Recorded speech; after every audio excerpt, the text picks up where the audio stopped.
Reis, capítulo 14. Aías prediz a ruína da casa de Jeroboão. Nós sabemos que aqui é uma consequência dos atos de Jeroboão, que não guardou os mandamentos de Deus. Para isso, através do profeta Aías, a sentença será proclamada contra ele. 14, verso 1 diz: Naquele tempo adoeceu Abias, filho de Jeroboão. E disse Jeroboão à sua mulher: Levanta-te agora e disfarça-te, para que não conheçam que és mulher de Jeroboão, e vai a Siló. Eis que lá está o profeta Aías, o qual falou de mim que eu seria rei sobre este povo. Veja, Jeroboão, no momento que ele vê que a sentença realmente viria sobre ele, e pela casa dele começa com o filho prestes a morrer, ele envia sua esposa até o profeta Aías, que estava em Siló, na cidade de Siló. Porque Aías tinha sido aquele levantado por Deus para proclamar que Jeroboão seria rei do norte e dominaria sobre 10 tribos. Agora ele manda sua esposa disfarçada para falar com o profeta. Verso 3. E toma na tua mão 10 pães e bolos e uma botija de mel e vai a ele. E ele te declarará o que há de suceder a este menino. Tipo assim, leva provisões para a tua viagem. E a mulher de Jeroboão assim fez, e se levantou e foi a Siló, e entrou na casa de Aías. E já Aías não podia ver, porque os seus olhos estavam já escurecidos por causa da sua velhice. Porém o Senhor disse a Aías: Eis que a mulher de Jeroboão vem consultar-te sobre seu filho, porque está doente. Assim e assim lhe falarás, e há de ser que, entrando ela, fingirá ser outra. E sucedeu que, ouvindo Aías o ruído de seus pés, entrando ela pela porta, disse ele: Entra, mulher de Jeroboão. Por que te disfarças assim? Pois eu sou enviado a ti com duras novas. Veja, a mulher se disfarçou toda, veio toda disfarçada, achando que não seria reconhecida, mas o profeta Aías já sabia, porque Deus falou: ela vai vir assim, assim, assim. Quando ela chegou na porta, o Aías falou: Mulher de Jeroboão, não adianta querer me enganar não, eu sei quem é. E tem novas duras para você e para vocês. Porque era a sentença de Deus sobre a casa de Jeroboão. Verso 7 diz: Vai e dize a Jeroboão: Assim diz o Senhor, Deus de Israel: Visto que te levantei do meio do povo, e te pus por chefe sobre o meu povo de Israel, e rasguei o reino da casa de Davi, e a ti todei, e tu não foste como meu servo Davi, que guardou os meus mandamentos e que andou após mim com todo o seu coração para fazer somente o que era reto aos meus olhos.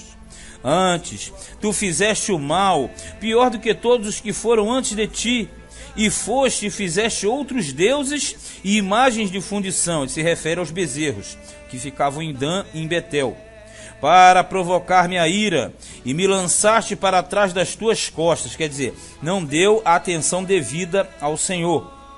Portanto, eis que trarei mal sobre a casa de Jeroboão, e separarei de Jeroboão todo homem até ao menino, tanto o escravo como o livre em Israel. E lançarei fora os descendentes da casa de Jeroboão, como se lança fora o esterco, até que de todo se acabe. Moral da história: a palavra foi bem clara e objetiva. A dinastia de Jeroboão tinha sido reprovada, e ele automaticamente sairia do trono com a sua descendência. E isso aconteceria mais à frente, no transcorrer do decurso da história. Nós veremos isso. Agora, o que acontece é que essa fala contra a casa de Jeroboão vai se tornar uma fala conhecida como a fala da casa de Davi. Porque o exemplo de rei era Davi, o exemplo de mau rei passou a ser Jeroboão. Então isso vai acontecer frequentemente. Ele falou: vou lançar fora a tua casa, como lancei fora a casa como esterco. Você vai sair fora, você não vai ficar. Então aqui existe uma referência clara a toda a punição que viria sobre, no caso, o Jeroboão. Versículo de número de número 10 está assim, ó: portanto, eis que trarei mal sobre a casa de Jeroboão. Quer dizer, a casa é a casa patriarcal. E quando fala do escravo, do menino, a todos, ele está dizendo que vai exterminar, ó, como se lança o esterco até que de todos se acabe. Então, quer dizer, ele vai simplesmente tirar essa dinastia. Verso 11: quem morrer a Jeroboão, na cidade os cães o comerão, e o que morrer no campo, as aves do céu o comerão, porque o Senhor o disse. A gente sempre fala, morrer na cidade era a comida dos cães, morrer no campo das aves. Tu, pois, levanta-te e vai-te para a tua casa. Entrando os teus pés na cidade, o menino morrerá. E todo Israel pranteará e o sepultará, porque de Jeroboão só este entrará em sepultura, porquanto se achou nele coisa boa para com o Senhor, Deus de Israel, em casa de Jeroboão. Quer dizer, esse menino vai morrer e vai ser sepultado. Daí para frente, não. 14. O Senhor, porém, levantará para si um rei sobre Israel, que destruirá a casa de Jeroboão no mesmo dia, mas que será também agora. Quer dizer, a sentença é pronunciada. Ele está dizendo simplesmente que vai varrer a casa de Jeroboão. Ele já anuncia que uma outra casa se levantaria. Esta outra casa, ele está se referindo praticamente à genealogia de Baasa, que viria depois. E logo depois de Baasa, ele entraria a genealogia de Onri, que seria o pai de Acabe. Diz mais no 15: também o Senhor ferirá Israel como se move a cana nas águas. Mover a cana nas águas é balançar a vegetação que ficava à borda dos rios, né? Então, tipo assim, quando o vento bate, balança com muita força a vegetação. Da mesma forma, Deus sacudiria a casa de Jeroboão, e arrancará Israel desta boa terra que tinha dado a seus pais, e o espalhará para além do rio. Está a promessa de cativeiro, dizendo que ele vai balançar Israel como as canas que estão na borda do rio. Quer dizer, as canas são a vegetação, na verdade, os juncos, aquelas plantas que ficavam na borda, que quando o vento batia, sacudia. Então está dizendo que vai arrancar Israel e lançar para além do rio. Esse rio aqui não é o Jordão, é o Eufrates, porque ele está falando a respeito do cativeiro do norte, que seria infligido pela Assíria. Então ele já promete, porquanto fizeram os seus bosques, provocando o Senhor a ira. Os bosques aqui citados são os bosques dos jardins que eram feitos para os ídolos. E esse foco de idolatria era algo condenado por Deus. E entregará Israel por causa dos pecados de Jeroboão, o qual pecou e fez pecar a Israel. Está falando de quê? Dos bezerros, dos altos, das adorações nos montes e por aí vai. Então a mulher de Jeroboão se levantou e foi e veio a Tirza. Chegando ela ao limiar da porta, morreu o menino. Vamos entender. Então o profeta Aías mandou essas notícias através da mulher de Jeroboão. Ela voltou. Aqui fala de Tirza, porque Tirza, na verdade, foi a segunda capital do Reino do Norte. A primeira capital do norte foi Siquém, e depois foi transferida para Tirza.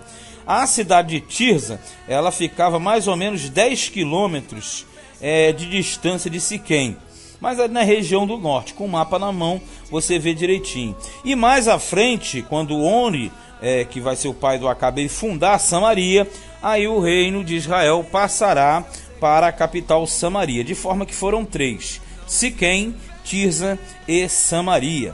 E quando ela bota o pé no limiar, quer dizer, no batente da porta, o menino deu o último suspiro e morreu. E o sepultaram, e todo Israel o pranteou, conforme a palavra do Senhor, a qual dissera pelo ministério de seu servo Aías, o profeta. Quanto ao mais dos atos de Jeroboão, como guerreou e como reinou, eis que tudo está escrito no livro das crônicas dos reis de Israel. Não existe esse livro preservado. E foram os dias que Jeroboão reinou 22 anos, e dormiu com seus pais, e Nadab seu filho reinou em seu lugar. Então vamos entender. O Jeroboão, que foi levantado por Deus para ser rei de Israel, ele foi condenado pelo Senhor pelos seus atos. Aí ele morreu, e agora entrou o Nadab seu filho em lugar dele. E a partir de então, as genealogias dos reis do norte, elas serão muito rotativas. Elas ficaram trocando de genealogia hora ou outra. Isso no reino do norte. Já no reino do sul, que é Judá, aqui embaixo, a questão será mais lenta, mas também se receberá punições futuras. A partir do 21, aí o assunto volta para o reino do sul. Nós estávamos no norte, falamos de Jeroboão, ele morreu, entrou Nadab. Aí no 21 volta para o reino do sul a falarmos de Roboão. E Roboão, filho de Salomão, reinava em Judá. De 41 anos de idade era Roboão quando começou a reinar, e 17 anos reinou em Jerusalém, na cidade que o Senhor elegera de todas as tribos de Israel, para pôr ali o seu nome. E era o nome de sua mãe Naamá, amonita, porque geralmente as mães dos filhos de Salomão eram estrangeiras. Então eram filhos de Salomão, mas as mães, na sua grande maioria, estrangeiras, devido às alianças que Salomão fez com mulheres estrangeiras, ou melhor, com reis estrangeiros. 22. E fez Judá o que era mal aos olhos do Senhor, e o provocaram a zelo, quer dizer, a ciúmes, com ciúmes, mais do que todos os seus pais fizeram com os seus pecados que cometeram. Porque também eles edificaram altos, quer dizer, nos montes, e estátuas, e imagens do bosque, sobre todo alto outeiro e debaixo de toda árvore verde. Quer dizer, aquela questão de idolatria, de poste ídolo, de vários focos de idolatria. Havia também rapazes escandalosos na terra. Os rapazes escandalosos, nós já falamos muito, são os chamados prostitutos cultuais ou sodomitas, tá? Porque a prática da sodomia, você sabe, é realizada entre homossexuais. No caso aqui, eram chamados de rapazes escandalosos ou prostitutos cultuais ou ainda sodomitas. Fizeram conforme todas as abominações das nações que o Senhor tinha expulsado de diante dos filhos de Israel. Por quê? Porque pela lei de Deus, essa prática da sodomia, assim como do homossexualismo e dos rapazes escandalosos, era totalmente proibida. Mas como o sistema estava corrompido, aí você tinha essas adorações, essas práticas entrando em Israel, coisa que Deus não tinha determinado. Por isso, ao passar do tempo, ou com o passar do tempo, o reino de Judá também será severamente punido por Deus por causa dessas práticas que eram, na verdade, costume das nações. 25. Sucedeu, pois, que no 5º ano do rei Roboão, Sisaque, rei do Egito, subiu contra Jerusalém. Já era uma consequência dos pecados de Judá.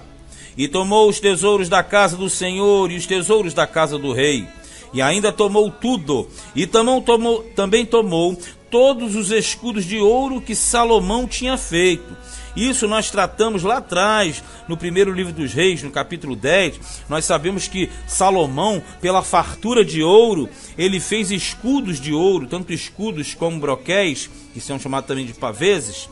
Ele fez grande quantidade em ouro puro, ouro batido. Nessa ocasião, o rei do Egito, faraó Sisaque, veio e levou esses escudos, assim como grande parte do tesouro da casa do Senhor e também do palácio do rei. Tudo isso como consequência das práticas e dos pecados, das atrocidades que Judá já realizava. 27. E em lugar deles, dos escudos no caso, fez o rei Roboão escudos de cobre e os entregou nas mãos dos capitães da guarda, que guardavam a porta da casa do rei. Veja que os escudos eram de ouro. Agora passa para escudos que eram inferiores, escudos de cobre. Isso aqui, aplicativamente, trabalha em cima da decadência do povo de Israel, porque o ouro sempre manifestou a glória de Deus. Quando você tira o ouro e coloca o cobre ele vai mostrar o que? Uma decadência.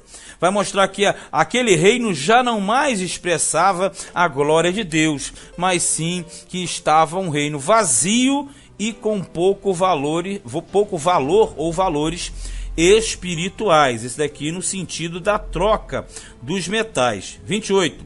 E sucedeu que, quando o rei entrava na casa do Senhor, os da guarda os levavam e os tornavam a trazer à câmara dos da guarda. Isso quer dizer que os escudos eram usados somente para solenidades, para aquelas trocas de comando, posse de cargos ali que são principais do reino de Israel, no caso de Judá.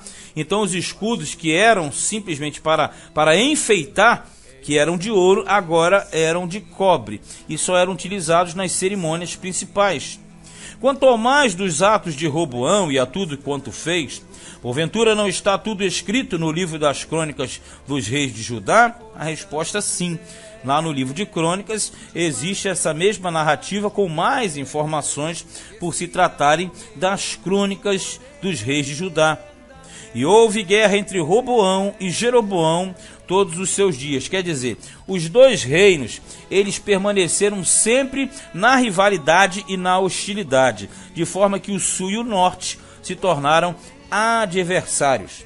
E Roboão dormiu com seus pais, quer dizer, morreu, e foi sepultado com seus pais na cidade de Davi, que é uma parte dentro da cidade de Jerusalém. E era o nome de sua mãe, Naamá, amonita.